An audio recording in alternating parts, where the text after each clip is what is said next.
Feeling is the Secret by Neville Goddard. Chapter 1. Law and its Operation. The world and all within it is man's conditioned consciousness objectified. Consciousness is the cause as well as the substance of the entire world, so it is consciousness that we must turn to if we would discover the secret of creation. Knowledge of the law of consciousness and the method of operating this law will enable you to accomplish all you desire in life. Armed with a working knowledge of this law, you can build and maintain an ideal world. Consciousness is the one and only reality, not figuratively, but actually. This reality may, for the sake of clarity, be likened unto a stream which is divided into two parts, the conscious and the subconscious. In order to intelligently operate the law of consciousness, it is necessary to understand the relationship between the conscious and the subconscious. The conscious is personal and selective. The subconscious is impersonal and non-selective. The conscious is the realm of effect. The subconscious is the realm of cause.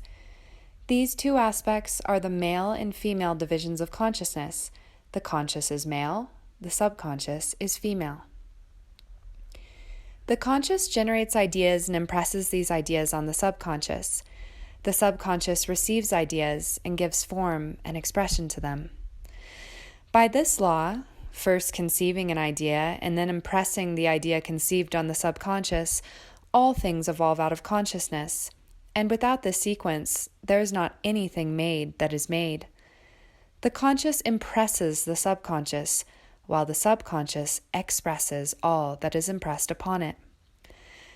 The subconscious does not originate ideas, but accepts as true those which the conscious mind feels to be true and, in a way known only to itself, objectifies the accepted ideas. Therefore, through his power to imagine and feel and his freedom to choose the idea he will entertain, man has control over creation. Control of the subconscious is accomplished through control of your ideas and feelings. The mechanism of creation is hidden in the very depth of the subconscious, the female aspect or womb of creation. The subconscious transcends reason and is independent of induction. It contemplates a feeling as a fact existing within itself, and on this assumption proceeds to give expression to it. The creative process begins with an idea, and its cycle runs its course as a feeling and ends in a volition to act. Ideas are impressed on the subconscious through the medium of feeling. No idea can be impressed on the subconscious until it is felt, but once felt, be it good, bad, or indifferent, it must be expressed. Feeling is the one and only medium through which ideas are conveyed to the subconscious. Therefore, the man who does not control his feeling may easily impress the subconscious with undesirable states. By control of feeling is not meant restraint or suppression of your feeling, but rather the disciplining of self to imagine and entertain only such feeling as contributes to your happiness. Control of your feeling is all important to a full and happy life. Never entertain an undesirable feeling, nor think sympathetically about wrong in any shape or form. Do not dwell on the imperfection of yourself or others. To do so is to impress the subconscious with these limitations. What you do not want done unto you, do not feel that it is done unto you or another. This is the whole law of a full and happy life. Everything else is commentary. Every feeling makes a subconscious impression and, unless it is counteracted by a more powerful feeling of an opposite nature, must be expressed. The dominant of two feelings is the one expressed. I am healthy is a stronger feeling than I will be healthy. To feel I will be is to confess I am not. I am is stronger than I am not. What you feel you are always dominates what you feel you would like to be.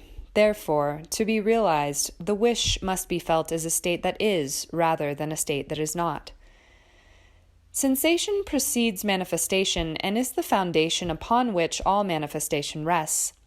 Be careful of your moods and feelings, for there is an unbroken connection between your feelings and your visible world. Your body is an emotional filter and bears the unmistakable marks of your prevalent emotions. Emotional disturbances, especially suppressed emotions, are the causes of all disease. To feel intensely about a wrong without voicing or expressing that feeling is the beginning of disease, dis-ease, in both body and environment. Do not entertain the feeling of regret or failure, for frustration or detachment from your objective results in disease. Think feelingly only of the state you desire to realize. Feeling the reality of the state sought and living and acting on that conviction is the way of all seeming miracles. All changes of expression are brought about through a change of feeling. A change of feeling is a change of destiny. All creation occurs in the domain of the subconscious. What you must acquire, then, is a reflective control of the operation of the subconscious, that is, control of your ideas and feelings. Chance or accident is not responsible for the things that happen to you, nor is predestined fate the author of your fortune or misfortune. Your subconscious impressions determine the conditions of your world. The subconscious is not selective. It is impersonal and no respecter of persons. The subconscious is not concerned with the truth or falsity of your feeling. It always accepts as true that which you feel to be true.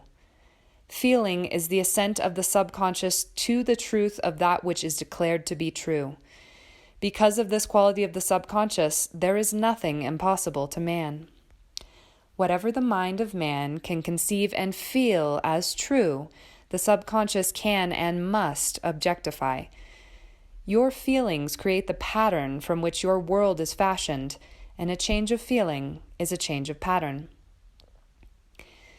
The subconscious never fails to express that which has been impressed upon it. The moment it receives an impression, it begins to work out the ways of its expression.